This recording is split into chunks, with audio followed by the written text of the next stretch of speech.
Welcome to Talkin' Entertainment from Rip City with Brandon Laws and Dan Zeal. Subscribe to our podcast on iTunes and Stitcher, or you can follow us on Twitter at TE from Rip City. Enjoy the episode.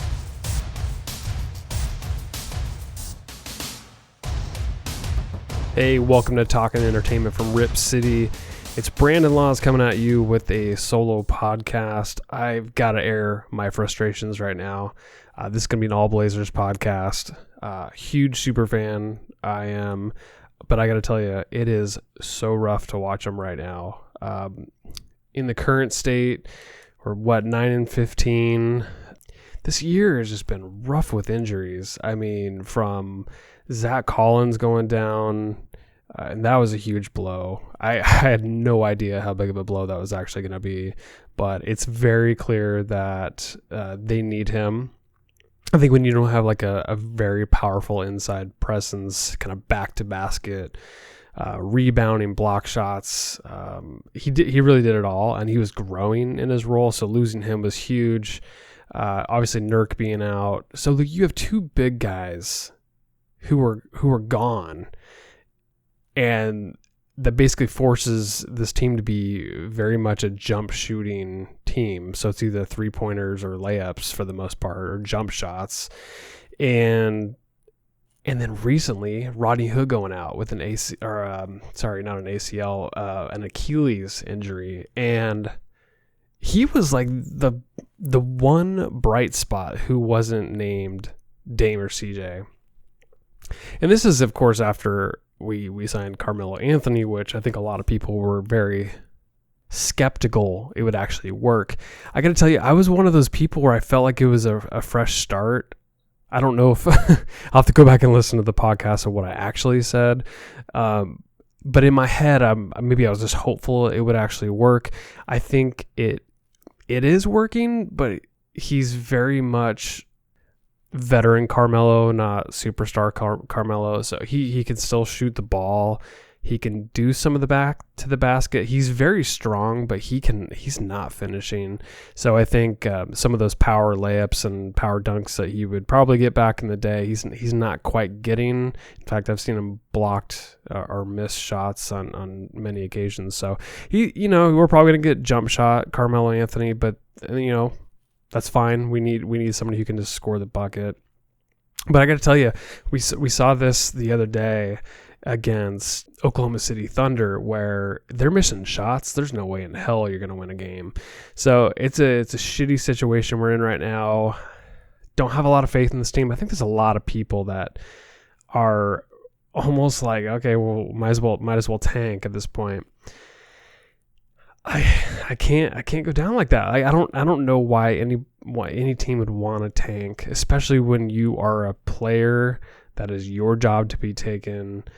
Even if you get like a top pick in the lottery, and there's no guarantee that person is going to pan out anyway. So I don't see how tanking is a good thing. It's bad for morale. The fans obviously get pissed off, and I mean, I have partial season tickets. I'm about to take my son to a game on the 20th of December. I'm like, I don't want to go see a crappy product. So I think the tanking thing is a stupid idea. We're only 6 games under 500. We've come back from worse. So I'm cautiously optimistic. I think we can still pull this off.